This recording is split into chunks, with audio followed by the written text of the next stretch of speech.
안녕하십니까. 안녕하세요.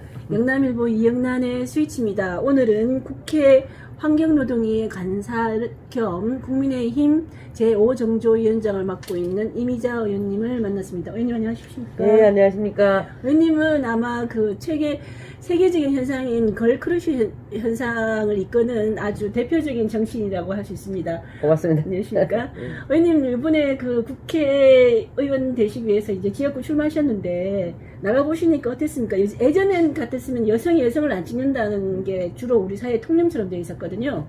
어떻게 여성들 반응들이 좀 어떠셨습니까? 특히나 시골은 힘드셨을 것 같은데? 예, 다시 한번 인사드리겠습니다. 우리 구독자 여러분, 저는 상주 문경 상주 지역구 출신 이미자 국회의원입니다. 지금 우리 이영란 우리 국장님께서 말씀하셨다시피 지역구 농촌 지역에 제가 이제 출마하다 보니까 상당히 처음에 걱정을 많이 했습니다. 여성이고 또 노동운동을 했고 이런 부분 때문에 걱정을 좀 많이 했는데 오히려 농촌도 상당히 생각이 많이 바뀌어 있더라고요. 그래서 여성이 여성을 안 찍는다 이런 것은 옛날 말인 것 같고 오히려 40대, 50대, 특히 60대에 있는 여성분들이 손을 꼭 잡고 이미자는 당당해서 좋다. 그리고 우리 여성이라서 더 좋다 이런 말씀들을 하시더라고요. 그래서 그 성원에 힘입어서 아주 압도적인 차이로 제가 승리했습니다. 지금 뭐 최근에 그런 분위기들을 많이 느끼시죠? 도시에서도. 그렇습니다. 예. 요즘은 당당한 여성이 그야말로 화두인 것 같습니다. 최근에 그 의정 활동 중에 상임위였었나요? 이재명 경기도지사를 겨냥해서 철없지 않냐 이렇게 말씀하셔서 또 화제가 됐는데 어떤 경위로 이렇게 이야기되셨습니까? 예, 제가 예산결산위원회 위원으로 이제 활동하고 있는데요. 그때 이제 이번 2019년도 결산하는 과정에서 느닷없이 이재명 지사께서 전체 전 국민 30만원씩 50회, 100회를 줘도 건전성에 대해서 우려할 필요가 없다. 이렇게 말씀하시는데, 제가 그 전에 국무총리에게도 내가 질의를 했을 때에는 국무총리도 재정 건전성에 대해서 우려를 했고, 또 이낙연 그 민주당 당 대표도 재정 건전성에서 우려를 해서 선별적 맞춤형 지원을 해야 된다는 말씀을 했단 말입니다.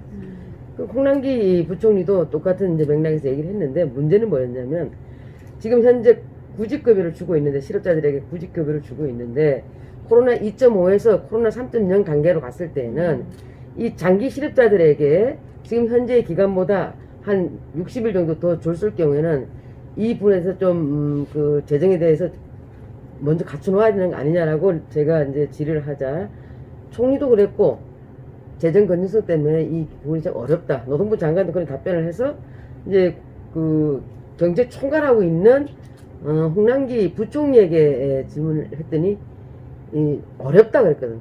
그런데 왜 그러면 경기지사 이재명 지사는 그렇게 재정 건전성을 갖다 생각도 안 하고 50회를 뿌리면 750조고 100번을 뿌리게 되면은 1500조입니다. 그러면 지금 현재 국가 부채보다도 100% 이상이 더 늘어나는데 이랬을 경우에는 재정 건전성 우려하지 않을 수가 없죠. 그래서 철없죠 이랬더니 홍남기 부총리가 철없다 받은 겁니다. 한번 생각을 해보십시오. 재정 건전성이 악화되면 악화될수록 외국 투자자들이 어떻게 하겠습니까? 다 빼갈 거 아닙니까? 그럼 기업은 어떻게 되겠습니까? 기업은 자금을 구하기에는 비용이 또 늘어나겠죠. 또 기업이 투자를 안 하겠죠. 그랬을 경우에 근로자가 어떻게 되겠습니까? 일자리를 잃게 되는 거 아니겠습니까? 이거는 다시 말씀드리면은 빈대 잡자고 초과상관 태우는 꼴입니다. 이러니까 얼마나 철없냐 이 말입니다. 그래서 철없는 맞죠 했더니 부총리도 얼마나 이렇게 맞았으면 네 이렇게 했겠습니까? 그렇죠. 그래서 이재명 지사가 이제는 철없는 지사로 4명이 이제 4명이 되신 거죠. 아이고 문희상 국회의장이 성희롱 문제로 또 의원님을 많이 서로 이제 논란이 있었습니다. 뭐 하여튼 그런 식으로 해서 어쨌든 간에 그 대여 투쟁에서 굉장히 이제 전국적인 지명도라든가 이런 것들을 얻고 계시거든요. 그때 경기도 짧게라도 좀 말씀해 주시고 대여 투쟁을 하실 때 어떤 식으로 어떤 의정 활동에 임하시는지 기본적으로 말씀 좀 주시겠습니까? 예, 뭐 정당의 목적이 뭐겠습니까? 정권 창출 아니겠습니까? 정권 창출을 하기 위해서는 상대당이 거짓이라든가 선동이라든가 이런 부분에서는 저희가 반드시 분열이 들고 일어나야 되는 게 저는 제 의정 활동하는 목표입니다. 그렇기 때문에 그때도 사항을 잠깐 말씀드리게 되면은 오신환 바른미래당 그 원내대표께서 그 당시에 그 패스트트랙 관련돼갖고 그 사개특위에서 그분이 자기가 분명히 나가서 그걸 하겠노라고 했는데도 강제 사보임을 시킨 겁니다. 강제 사보임을 시키는 과정 속에서 그게 부당하다고 부당성을 우리가 얘기하러 의장방에 가서 그거를 해주시면 안 된다라고 하는 거고, 의장님은 우리 얘기를 듣다가 그냥 바로 그냥 퇴장하시려고 하니까 제가 이제 저는 이제 이 그 노동운동도 많이 했고 그러다 보니까 사람들이 이렇게 흥분하면 좀 이렇게 가라앉히라고 앉고 앉아라 이런 제가 이제 제스처를 이제 이렇게 하는 편인데, 그래서 저기 뭐야 그 의장님 앉으시라고 앉아서 얘기하죠. 이런 과정 속에서 손이 이렇게 쑥 들어왔는데 그때 상당히 기분 나쁘요. 이렇게 하시면 안 된다라고 얘기를 했는데 얼굴로 이렇게 했을 때는 굉장히 모멸감을 느끼는 거죠. 이것도 위력에는 저는 그렇죠. 모멸감이라고 생각합니다. 저보다도 국회의장은 의장이시고 저는 평범한 그 국회의원인데 그렇게 얼굴에 갖다 대고 이러면 성추행이냐 뭐 이렇게 하실 때에는 고의적으로 하신 거지 않습니까? 그렇죠. 그런데 이 정부에 있는 검찰이 그거 다 무혐의 처리했습니다. 또 하나 이제 제가 이제 의정 활동하고 이럴 때는 저도 이제 16일 날 대정부 질문을 또 나갑니다만은 대정부 질문 나가거나 이럴 때는 굉장히 그 상황에 맞춰가지고 공격수들이 하나씩 나갑니다. 나갈 때는 자기가 이제 뭐 경제 분야면 경제 분야, 뭐 정치 분야면 정치 분야 준비를 딱 했다가도 상대 당이나 다른 데서 우리 당에 공격을 해온다거나 이랬을 때는 누군가는 자기가 그 준비했던 걸 딱 접고 나가서 거기에 이제 대응하는데 제가 주로 그런 역할을 좀 많이 했습니다. 근데 두 가지로 비춰지는 거죠. 우리 당 입장에서 봤을 때는 상당히 에이스고 국민들 입장에서 봤을 때는 좀 부족한 거 아니야? 뭐 이렇게 생각할 수도 있는데 그런 역할을 좀 초선 때는 많이 했습니다. 또 필요한 역할이신 거죠, 사실은. 당연하죠. 여성 의원으로서는 잘못하면 존재감이 없어질 수 있는데 네. 어쨌든 적극적으로 역할을 해야 될 때는 또 적극적으로 나서야 더 또 이제 맨파워도 키울 수 있고 꼭 필요한 부분이 꼭 있는 것 같습니다. 그렇습니다. 네. 국민의힘이 요즘 이제 당명도 바꾸고 여러 가지 이제 변화를 시도하고 있지 않습니까? 네네. 그런데도 어쨌든 국민들의 눈에는 여전히 좀 불안한 것 같고 또 일부에서는 너무 이렇게 좀 보수 색채를 너무 지우는 거 아닌가, 보수의 핵심 가치마저도 완전히 무시하고 있는 거 아닌가 하는 또 우려도 나오고 있고요. 중도를 잡으려다가 또 집토끼를 잃어버린다 이런 이야기도 있기도 합니다. 그래서 의원님께서는 이에 대해서 어떻게 어떤 견해를 갖고 계신지, 그리고 또 어떤 면 좀 더 보완이 필요하거나 어떤 부분이 더 강화될 수 있을지 이런 것들을 좀 말씀 주시겠습니까? 예, 제가 노동운동을 하다가 우리 자유우파인 우리 당으로 왔을 때는 제가 딱 생각하는 것은 두 가지였습니다. 하나는 자유고 두 번째는 공동체 전체의 이 부분을 가지고 제가 우리 당으로 왔는데, 지금 이제 여러 가지 코로나로 인해 가지고 물론 이제 4차 산업혁명이 도래해 오면서 그런 징후도 있었습니다만 코로나가 이제 오므로 인해 갖고 더 이제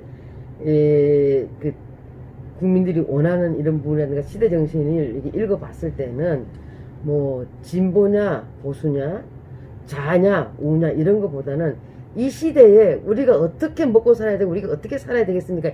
민생에 대한 생각들을 좀 많이 가지고 계셔요. 그래서 물론 문재인이나 이재명이나 이쪽 민주당 선들은 팬덤 정치를 하고 있잖아요. 팬덤 정치를 하고 있는데, 그렇다고 해서 우리가 또 그쪽으로 막 치우친다라고 한다면 우리도 같이 이렇게 극과 극으로 대립해서는 중도에 있으신 분들에게 우리가 어떤 어필하는 게 좀 애로가 있다. 그래서 어떤 이 시대의 시대 정신을 잘 읽어내서 청년, 중장년, 여성, 노동자, 사용자 고루고루 이런 부분들을 잘 읽어내서 우리가 새롭게 틀을 짜자. 새로운 틀을 만들어 가야만 우리가 다음에 집권을 할 수 있겠다라는 데에 대해서 조금 이제 산업화, 민주화, 또 건국 세력 다 그분들의 그 생각과 그분들의 틀이 있습니다. 근데 건국 세력이 됐든 산업화 세력이 됐든 민주화 세력이 됐든 그 틀에서 깨어나서 새로운 틀을 만들어내지 않으면은 우리는 도태될 것이다.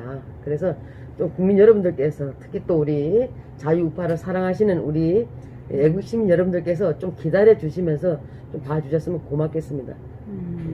좀 계속 더 그 힘을 모아 나가는 과정이라는 그런 말씀이신 거죠. 그 이제 노동운동 잠깐 말씀 주셨는데 노조 활동가로서 이제 국회에 들어오시게 됐었는데 어쨌든 노동운동에 대한 어떤 우려가 큰 것 같습니다. 아무래도 너무 노동운동이 과잉되면서 어떤 경제를 힘들게 한다든가 민노총 문제도 있겠습니다만은 거기다가 또 뭐 기종노조 이른바 그런 노조 문제도 이제 지적이 많이 되고 노조 활동이 일반 노동자들의 어떤 권익 옹호 이런 것들에 굉장히 힘이 되는 부분도 분명히 있지만 오히려 그런 부분들의 어떤 일자리를 뭐 더 뺏는다든가 하는 어떤 반대급부 노동운동의 반대급부도 굉장히 반감이 불러일으키고 있거든요. 노동운동에 대해서 지금 어떻게 생각하고 계신지 앞으로는 또 어떻게 평가하고 계신지 어떻게 나아가야 될지 좀 전반적으로 말씀해 주시겠습니까? 예, 아주 뭐 어르신 지적이시고요. 네. 지금 이제 과거의 노동운동은 순수하게 이제 뭐 우리가 그 먹고 사는 문제에 대해서 좀 이제 근로조건 개선이라든가 이런 부분을 가지고 서로 이제 그 노동운동을 했다라고 한다면 이제 요 최근에 와서 민주노총이나 이쪽에서 가격하게 하는 그 행태들을 보게 되면은 계급투쟁이죠, 이건. 계급투쟁이고, 자기네들이 어떤 그 혁명을 통해서 정권을 바꿔서 우리 체제를 바꾸겠다는 겁니다, 체제를. 민주노총이 하는 행태들을 보게 되면 굉장히 위험한 거지 않습니까? 그리고 또 지금 우리 일하는 국민들 중에서 비임금 근로자와 임금 근로자가 있는데, 임금 근로자가 2천만인데 2천만 중에서 이제 한국노총, 민주노총이 한 11% 정도 됩니다. 11%의 노동자들이 전체 노동자 목소리를 대변하고 있다는 이 자체도 좀 문제는 되지만은 또 그 면밀히 들어가게 되면 대기업이라든가 공기업, 공공기관 노조들이 그렇게 세게 하는 겁니다. 일반 나머지 한 1,800만 명의 노동자들은 자기 목소리를 못 내고 있고 먹고 사는 게 바빠가지고 이런데 가입할 수 있는 여력도 없습니다. 그래서 민주노총이나 이런 데에서 자기들이 주장하는 대로 하게 되면은 오히려 아이러니하게도 취약계층에 있는 노동자들에게 이게 독이 된다. 그렇게 함으로 인해 가지고 기업들이 투자를 안 하게 되고 다 해외 유출시켜버리고 이랬을 경우에는 누가 이 중소기업에 있는 노동자들을 일자리를 주겠습니까? 그래서 저는 지금 민주노총의 노동운동과 방향성은 잘못됐다. 그리고 이제 노조도 사회적 책임을 해야 될 때가 왔다. 의원님이 그 노조 활동하실 때는 그런 부분을 많이 강조하셨죠? 그렇습니다. 예. 회사 내 어떤 사업주과의 협상을 통해서 회사의 이익을 극대화하는 쪽으로 많이 생각하신 부분이 있으신 저는 그렇습니다. 거죠? 저는 우리 회사가 뭐 M&A 해서 할 때는 단체 협약이라든가 임금 동결해서 나중에 그 이익이 났을 때는 서로 성과금으로 나눠주는 것도 했고, 회사가 정말 어려울 때는 제가 물건 들고 밖에 나가서 물건 팔아 다녔습니다. 저도 뭐 우리 회사 제품 좀 팔아달라. 그리고 같은 관내에 있는 뭐 상공회의소라든가 이런 데 찾아다니면서도 제가 물건을 좀 많이 팔아도 다녔습니다. 그래서 회사라는 이 법인체를 두고 노사가 서로 같이 힘을 합쳐야 되는 겁니다. 힘을 합쳐야지. 노조 없이 그 회사가 조합원 없이 회사가 존립이 안 되고 또 회사 없는 노동조합 필요가 없는 거죠. 그런 노조 활동하시다가 이제 정치판에 뛰어든 게 상당히 오래되셨더라고요, 찾아보니. 네. 어떻게 정글판 같은 이제 정치판에 들어오게 되셨습니까? 그런 생각을 했습니다. 이제 매년 우리가 11월 달이 되면 이제 과거에 11월 달이 되면은 노동자 총력 투쟁이라든가 이런 대회를 합니다. 그래서 매년 이제 춥잖아요. 11월 달, 12월 달에 덜덜덜 떨면서 이렇게 머리띠 메고 조끼 입고 막 이렇게 했는데 가만히 생각하면 우리가 10만 명, 20만 명이 이렇게 해도 국회의원 한 명이 가서 법안줄 바꾸는 것만 못 하더라고요. 그래서 이러면 내가 직접 국회에 들어가서 우리 진정한 노동자 이런 분들을 위해서 정말 그 법과 제도를 바꾸는 일을 내가 한번 해봐야 되겠다라는 생각을 가지고 정치에 이제 들어오게 됐는데, 그러면 왜 당연히 정의당이나 뭐 민주당으로 가는데 왜 이미자는 보수당으로 갔을까 이렇게 이제 궁금해 하시는 분들이 상당히 네. 많이 있어요. 그래서 뭐 좀 전에도 말씀드렸다시피 저는 20대 30대 40대 50대 60대 70대 80대 90대 100대 자유와 평등은 동전의 양면이지만 그래도 저는 자유가 우선이다. 왜? 자유는 모든 인간에게 다양한 사고의 틀을 갖출 수 있도록 해줘서 풍요롭게 해주지 않습니까? 이 풍요는 다양성이고 다양성을 가지고 우리가 선택의 폭이 넓어졌을 때 인간은 거기서 자부심을 느낀다. 저는 이제 그런 부분들을 좀 깊이 생각을 하고 있었기 때문에 그래도 평등보다는 자유가 난 우선이다 생각을 갖고 우리 자유 우파 지금 국민의힘에 오게 됐습니다. 그래서 이 부분들을 실천을 하는데 정치인으로 또 가져야 할 자질은 최소한도 세 가지만 되라 하면 저는 신뢰, 책임, 제일 중요한 것은 균형 감각이라고 생각합니다. 그래서 우리 당에서 들어와서도 제가 이제 굉장히 그 한꺼번에 자클릭 할 수는 없지 않습니까? 그러면 기업과 노동자들을 양쪽을 불러서 얘기를 들으면서 양쪽을 설득을 시키면서 그런 타협점을 가지고 법안을 하나씩 제가 바꾸고 있는데 뭐 경총이나 이런 쪽에서도 이미자 정도면 좋다라고 합니다. 그러다 보니까 제가 균형 감각을 잃지 않고 있는 것은 사실인 것 같습니다. 그래서 그런 걸 통해서 상당히 보람 있는 일도 많으실 것 같은데 가장 보람된 일은 지금 이제 5년 차이시네요, 국회에. 예, 5년 차인데 이런 거지요. 처음에는 이제 제가 애로사항이 뭐냐면은 노동자 출신으로 자유우파 국민의힘당에 들어와 있다 보니까 노동자들은 배신자라고 후원금을 안 하더라고요. 후원을 안 하고.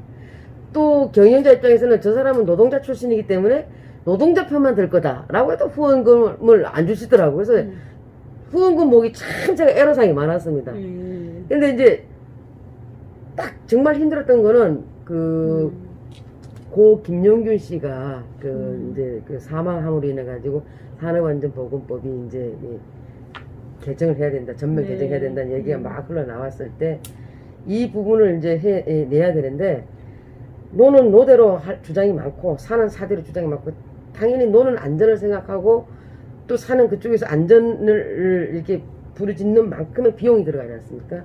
그러니까 이제 굉장히 의견들이 막 팽팽하고 이랬을 때 양쪽을 다 제가 설득을 시키는데 민주노총도 설득시키고 민주노총도 니들이 한 발이라도 앞을 나가려면 반발이라도 움직이 낫지 처음부터 10발짝은 못 나간다. 이제 이런 부분들을 얘기하는 거고 또 경영계 쪽에는 여기 계시는 임원님들의 자녀분들이 그렇게 열악한 환경 속에서 일한다라고 하면은 어떻게 생각하십니까?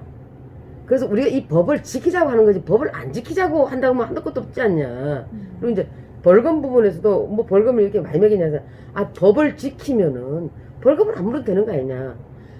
고의성이 있을 때는 문제가 되겠지만 과실에 의한 거는 또 다른 문제니까. 그래서 양쪽에 놓고 설득시키는데 크리스마스 날도 나왔고 하고 입안이 그때 다 흘렀습니다. 그래서 결국은 12월 27일 날 통과시켰는데 노사 양쪽으로 다 욕먹었습니다. 노사 양쪽으로 다 욕을 먹고 있다는 것은 다시 뒤집어서 얘기 말씀드리면은 균형 감각은 있다라는 거죠. 지금도 욕먹고 있습니다. 김검균법? 김용균. 김용균법을 이제 통과시키니 가장 큰 보람된 일 중에 하나로 보시겠네요. 또 하나 있죠. 또 하나는 뭐냐면 이제 여러분들도 잘 아시다시피 제가 그렇게 부유한 가정에서 자라나진 않았습니다.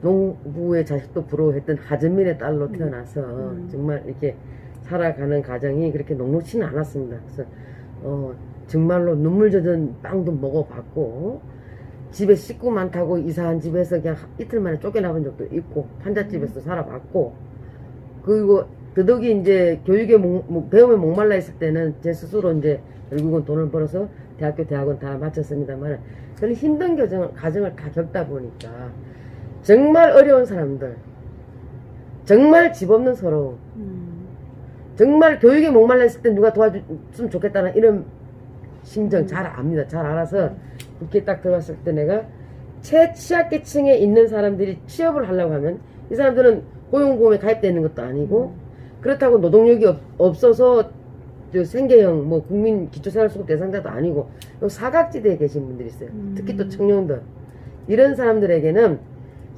한국형 실업부조를 도입해가지고 취업을 할 수 있게끔 취업하러 가는 징검다리 역할을 할 때 한 구직 촉진 수당도 좀 주고 이 법을 제가 이제 들어오자마자 만들어 놨다가 좀 많이 애먹었어요. 그러다가 20대 마지막 회의 때 제가 방망이 두드려서 이 법을 통과시켰는데, 이게 이제 지금 뭐 민주당에서 열심히 선전하고 있는 국민 취업 지원 제도입니다. 네. 예, 그건 제가 그 한국형 실업 부조를 법안을 발의해서 통과시켰습니다. 그 때는 굉장히 좀 보람이 있었고 뿌듯했습니다. 정치 후회는 한 적이 없으십니까? 정치 문에. 제가 좋아서 택했고, 제가 뭐 열정적으로 일할 수 있는 이런 분위기다 보니까 후회한 적은 없습니다. 아직까지. 혹시라도 지금까지 정치인으로서 롤 모델이라든가 뭐 이런 분이 있을까요? 이철호 지사님입니다. 아, 그래요? 어째서 그랬습니까? 우리 이철호 지사님하고, 의사인 거는 알고 예, 있는데. 저하고 사제지간인가 뭐 온 국민이 다 알고 있는데, 제일 처음에 제가 이제 들어왔을 때에 상당히 많은 조언을 해주셨어요. 그리고 이제 그분이 상당히 좀 품이 크고, 이래 뭐라고 표현해야 되나, 이런 품이 크고 넉넉하면서도 상당히 이 생각을 깊이 하시고 이런 균형 감각이 있으시죠. 그렇죠. 균형 감각도 있으신 데다가 유머러스하기도 하시고, 뭐 좀 태연자약하다 이렇게 말씀드리면은 좀 너무 뭐 좀 그래 보일지는 모르겠지만, 여기서 태연자약하다는 말은 그만큼 품이 넉넉하면서도 포용적이다. 네. 그래서 그분의 그런 부분들을 담고 싶습니다. 그러시군요. 그 아까 금방 모두의 말씀을 주시긴 하셨는데, 그 뭐지, 그 부산권 이제 초선 의원이 최근에 뭐 초선은 그 역경을 인내한 김미애 의원 이야기가 많이 해나되면서 일단 아, 보수에도 저런 참 인물 있네, 저렇게 정말 보수들이 지향해야 될, 고생해서 더 잘 사는 모습을 보여주는. 근데 의원님을 이렇게 이야기 들어보면 그 김미애 의원의 그 히스토리 못지않은, 그보다 그 이상에 되는 히스토리를 갖고 있으신 것 같은데, 성장 스토리가. 저는 이제 20대 때의 그런 이제 스토리를 갖고 있는 의원이고, 초등학교, 중학교, 고등학교 다 이제 상주에 계시면서 이제 동생들하고 같이 동생이 3명입니다. 제가 이제 맞이고, 2남 2녀 중에 제가 이제 맞인데, 저희 아버님께서 좀 몸이 상당히 편찮으셔서 13년 동안 누워서 알다가 돌아가셨습니다. 그때는 병원비가 어디 있습니까? 시골에서. 그나마 박정희 대통령께서 만들어주신 그 의료보험도 아니었죠. 그때 처음 났을 때는 그 의료보호, 노란 저 카드, 그게 있어서 그나마 뭐 약도 좀 타다가 먹을 수 있었고, 그다음에 그것도 그로 인해 저도 또 교육도 받을 수 있는 그런 제도가 그때는 있었습니다. 그때 참 그런 부분에서는 박정희 대통령께서는 정말 앞서가는 대통령이셨어요. 그래서 그런 부분들을 봤을 때 저도 이제 혜택을 받았기 때문에 더 많은 우리 좀 취약계층에다 좀 하려고 그러는데, 지금 제가 어떻게 잘 되고 있는지 한번 뒤돌아봐야 되겠습니다. 고등학교 이제 상주에서 졸업하시고 대학을 진학 못하시고 바로 안산으로 가신 거였습니까? 그렇습니다. 네. 안산으로 바로 취업하러. 네. 그리고 이제 동생들 다 가르치고 공부를 가르치고 결혼도 시키고, 그리고 제가 이제 공부를 했죠. 제가 이제 공부를 해서 동생들 학업 다 지원해주고 난 다음에 예, 막내까지 대학 졸업시키고. 그럼 경기대학교 들어가신 게 몇 살 정도? 37에 들어갔어요. 아, 37에 들어가셨어요. 그때도 이제 노조 활동하시면서 했어요. 애먹었습니다. 예. 음. 그래도 그때 저보고 우리 그 지금도 기억나는데 우리 헌법 교수님이 저보고 사법고시 보라 했어요. 실력이 좀 좋다고. 네. 근데 제가 그 뭐 사법고시 볼 수 그때도 있을 정도로 앉아서 내가 책봐야 할 시간이 없으니까 주경야독이었습니까? 주경야독 했어요. 주경야독 했고, 그래도 교수들이 야, 그렇죠. 사법고시 한번 보는 게 어떻겠냐. 근데 죽기 살기로 공부했습니다. 여기 보십시오. 여기 그때 당시 공부한 이게 볼펜을 하도 쳐서 예. 이게 정상적으로 그냥 일반적인 학교로 가신 거니까 더욱더 힘들었어요. 힘드셨겠죠. 그 노동운동 하면서 그 동생들을 뒷바라지하고 하기가 쉽지 않았을 것 같은데 다 이루어내셨네요. 노동운동 하면서는 힘들었죠. 그러니까 회사에서 또 핍박 같은 거 있을 수 있을 텐데. 있죠. 저게 초창기에는 핍박이 있었는데, 생각을 해보십시오. 제가 27살에 그 노조 대표가 됐는데 임원들이 바라봤을 때는 얼마나 그렇죠. 했겠습니까? 그때 참 어떻게 왜냐하면 그 당시도 노조위원장 하기는 서로 필요하다고 하겠지만 끓이는 사람도 많았을 텐데 어떻게 그걸 떠맡으시게 되셨나요? 운명이었던 것 같습니다. 운명인 것 같고 저는 또 제 이름을 이렇게 보게 되면은 숯불림자에 위롤리자의 아들 자자입니다. 그러면 이 이름을 풀어보면 숲처럼 넉넉하게 사람을 이롭게 하라. 홍익인간 정신이 좀 깃들여져 있는데, 그러니까 어렸을 때는 우리 또 가족을 위해서 또 소녀가장 뭐 일을 했고, 또 사회에 나와서는 노동운동을 했고. 어머니가 편찮으셨던 거죠? 예, 거의 어머니가. 가장이셨군요. 예, 진짜 그래서 소녀가. 예. 그리고 나서 이제 국민을 위해서 일하러 나왔죠. 그러니까 운명이었다 저는 생각합니다. 개인적으로 부자가 되고 돈도 좀 많이 모으고 싶고 뭐 이런 거 꿈은 안 가지셨습니까? 그런 것 같아요. 원래 가선집 아들들이 사과를 잘 먹고, 그 정육점집 아들들이 고기를 잘 먹는다 하는데, 제가 돈을 많이 만져보고, 돈을 많이 써보고, 뭐, 이게 돈에 대해서 이런 좀 이 생각이 있었다라고 한다면은, 돈 버는 쪽으로 갔겠지. 근데 아예 돈이라는 것을 제가 뭐 이렇게 풍족하게 써본 적도 없고, 만져본 적도 없고 하다 보니까, 이 돈에 대한 그게 없더라고요. 개념이 없고, 뭐 좀 많이 벌어야 되겠다, 뭐 이런 부분들은 없고. 공익에 대한 생각이 크셨네. 일에 대한 거를 많이 그냥 생각하셨나 일만 열심히 했던 것 같습니다. 지금 직장 때문에, 지금 코로나 때문에도 일자리가 줄어든 것도 있지만, 계속 저성장 위주에서 지금 젊은이들이 일자리를 못 구해서 많이 힘들거든요. 뭐 취업난도 있지만 여러 가지 상대적으로 또 뭐 박탈감 이런 것도 많고 해서 젊은이들이 많이 힘들어하고 있습니다. 그 취업난을 겪고 있거나 그런 젊은 친구들한테 혹시 조언을 주시려면 좀 주십시오. 그 어려움을 다 겪어내신 분으로서. 우리 지금 오늘 이 시간에도 지금 이력서를 들고 여기저기 이 기업의 문을 놓고 하고 계시는 우리 청년 여러분, 그리고 또 이 시간에도 편의점이나 커피숍이나 식당에서 아르바이트를 하고 계시는 청년 여러분, 정말 죄송합니다. 그러나 힘을 내십시오. 사실 청년들에게 일자리는 갈수록 점점 축소되는데, 저는 개인적으로 이 대대적인 노동 계획이 일어나야 된다. 대대적인 노동 계획이 일어나서 좀 이제 일하고 싶으신 분들은 좀 들어오고 좀 이런 분이 있어야 되는데, 노동 계획은 일어나지 않고 계속 하루 뭐 이렇게 하루살이 그냥 돈 이렇게 주듯이 이렇게 찔끔찔끔 이런 부분들은 안 되는데, 사실 저희 당이 국회의원 수가 너무 적다 보니까 이 부분이 힘에 부칩니다. 그러나 노동계획은 반드시 해야 된다. 그래서 좀 노동계획을 통해서 이제 젊은이들한테 더 많은 양질의 일자리를 줄 수 있을 거라고 믿으시는 거죠? 저는 그렇게 생각합니다. 그리고 힘내십시오. 힘내시면 반드시 우리 코로나 극복하고 나면 또 새로운 세상이 도래되니까 4차 산업혁명에 맞는 그런 또 일자리, 이런 부분들을 저희가 앞으로 또 열심히 해서 여러분들에게 또 보답하겠습니다. 의원님은 지역구 이제 출마를 계기로 이제 상주 고향에 정착하시게 되신 건데, 그 이전에는 이제 수도권에서 계속 생활하셨습니다. 네네. 그러니까 아마 수도권과 비수도권의 어떤 격차라든지 또는 양쪽의 문제점이 어떤 게 있는지 잘 비교해 보실 기회도 있으셨을 것 같은데, 네네. 다시 이제 고향에 정착을 해보니까 지역의 어떤 지방에 어떤 문제가 있었는지, 고향은 어떠셨는지, 그런 소외라든지 앞으로 지방을 좀 더 풍요하게 잘 하려면 어떤 일을 해야 되겠다 이런 생각들을 갖고 계신 게 있으시면. 지금 이제 제가 수도권에서는 안산에서 살았습니다. 안산. 그게 이제 공업도시지 않습니까? 노동자들도 많고 공업도시인데, 이 안산에서는 밤 11시, 12시가 돼도 불이, 지금은 이제 코로나로 인해 그렇진 않습니다만, 이제 그 전에 보게 되면은 항상 인구 밀도도 높고 사람이 북적북적 되고, 그런데 고향인 상주, 문경 가게 되면 저녁 7시 되면 갈 데가 없습니다.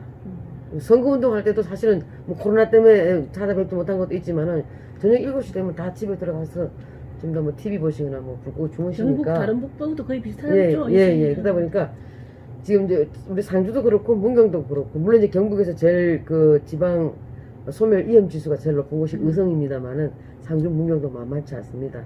그래서 지금 수서에서 출발해갖고 거제까지 가는 그 우리 중부 그 내륙철도. 중부 축을 이루는 내륙철도가 문경에서 김천까지만 딱 빠졌습니다. 제 아. 지역구만 딱 빠졌습니다. 그래서 이거는 굉장히 옳지 않다. 응? 김천에서 거제까지 김경수 지사가 추진하는 이런 그 철도 사업은 내비 타당성 조사도 면제까지 해주면서 우리 그 딱 중간에 거기만 딱 띄워놨습니다. 그럼 이렇게 그 뭐야 교통복지를 갖다가 경제적으로 접근해서는 안 되지 않습니까? 뭐 과거에 우리 경부고속도로 닦을 때 언제 뭐 그런 거 지수 생각하고 했습니까? 근데 거기만 딱 미신 구간을 만들어 놓고는 그 지방 소멸을 위험하다고 이렇게 뭐 이낙연 총리도 이번에 당대표 전 총리도 당대표 연설에서 균형 발전을 굉장히 주장하셨는데 균형 발전을 하려고 한다면 여기 그 철도를 다 미신 구간을 없애고 제대로 해 줘야 된다.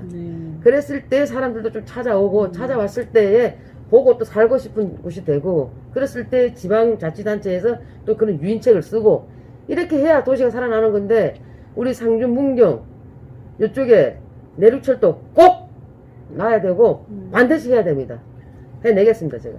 상주 문경 이제 문제 지적해 주셨는데 어쨌든 전반적으로 그 수도권에 비해서 비수도권의 그 소외 문제가 심각한 것 같고 그런 부분에서 좀 더 그 균형 발전 차원에서 의정 활동을 좀 집중해 주시기를 부탁드리고 그 중에서 또 상주는 이번에는 한복진흥원이 이제 개원을 앞두고 있어서 좀 또 다른 문화 측면에서 어떤 그 기대해 볼 만한 것들도 좀 있을 것 같습니다. 사업을 좀 진흥원을 계속 시키시죠. 예? 우리 부장님께서 정말 좋은 지적해 주셨는데요. 지금 이제 저는 아까 이제 그 교통복지에 대해서 지금 이제 말씀을 드렸는데 실질적으로 지방 소멸을 막으려고 한다면 문화입니다. 문화. 문화. 문화와 이제 교육인데 교육은 좀 그렇고요 아직은. 문화를 얼마나 잘 그 지역 그 뭐 수도권 이런 데다가 알리고 그다음에 또 문화 콘텐츠를 얼마나 많이 개발해 내느냐에 따라서 이게 이제 지역이 더 활성화될 수도 있고 또 정말 그럴 때는 많은 분들이 찾아와서 또 살고 싶고 우리 상주 여기 보면 제가 하나 갖고 왔는데 이게 우리 한복진흥원입니다. 여기 지금 함창에 우리 한복진흥원이 이렇게 돼 있는데 여기를 지금 법안이 저기 마련되지 못했어요. 손혜원 의원이 하도 반대를 해서 한 분이 반대를 해서 갖고 법이 없다 보니까 지난 20대 국회 때 그러신 건가요? 예, 법이 없다 보니까 이게 지원할 그 근거가 없어요. 그래서 이 부분을 법을 좀 제정을 하고 그리고 나서 이 한복진흥원을 살려서 상주는 또 300이라 하는데 300 중에 하나가 명주입니다. 그 명주가 아주 좋습니다. 그래서 우리 한복진흥원을 살려서 정말 이 한복과 그다음에 우리 또 명주가 어우러져서 정말 그 하나의 어떤 명품을 만들어낼 수 있는 마을, 더 나가서는 타운, 더 나가서는 경북 이렇게 해서 좀 알리고자 하는데 제가 최선을 다하려고 합니다. 의원님 이제 국회 한노위 활동도 하시는데 지역은 또 물 문제가 굉장히 좀 심각합니다. 대구 경북. 그렇습니다. 그 부분에 대해서도 의정 활동에 어떤 중심이 있으신지 어떻신지 여쭤보고 싶네요. 아무래도 이제 제가 한노위에 있다 보니까 대구 지선 관련돼 가지고는 그 전에 이제 이 강효상 의원님이 상당히 좀 열심히 하시다가 이제 21대에는 안 들어오시는데 제가 그걸 해야 될 것 같습니다. 그리고 또 뭐 주경호 의원님이나 각상거 의원님께서 또 잘 챙겨 계시고 윤재욱 의원님도 여기에 대해서 상당히 좀 고민을 많이 하고 계시는 것 같아요. 근데 이제 아직도 구미와 대구가 지금 서로 이제 얘기를 하고 있는 것 같은데 어쨌든 이 부분에 있어서는 저번에 이제 중간 발표는 있긴 있었습니다. 있었는데 뭐 속 시원한 발표는 아니었고 최선을 다하겠습니다. 마지막으로 이제 의원님 이제 재선인데 앞으로 뭐 또 더 많은 꿈이 있으실 것 같습니다. 정치적으로 어떤 비전을 갖고 계시고 앞으로 어떤 정치인으로 기억되고 싶으신지 마지막으로 좀 포부와 어쨌든 나름의 그 결의를 좀 말씀 주시기 부탁드리겠습니다. 우리 존경하고 사랑하는 우리 그 구독자 여러분, 저 이미자 국회의원 잘 보셨죠? 제가 어떤 국회의원 됐으면 좋겠습니까? 예, 무엇보다도 소통하고 공감 잘하는 국회의원이 되고 싶습니다. 늘 주민과 소통, 시민과 소통, 국민과 소통, 노동자와 소통, 기업가와 소통, 그러면서 공감하는 정치인이 돼서 우리 국민 여러분들의 생활이 조금이라도 업그레이드 될 수 있는 그런 생활 정치, 민생 정치를 하고 싶습니다. 그런 국회의원이 되겠습니다.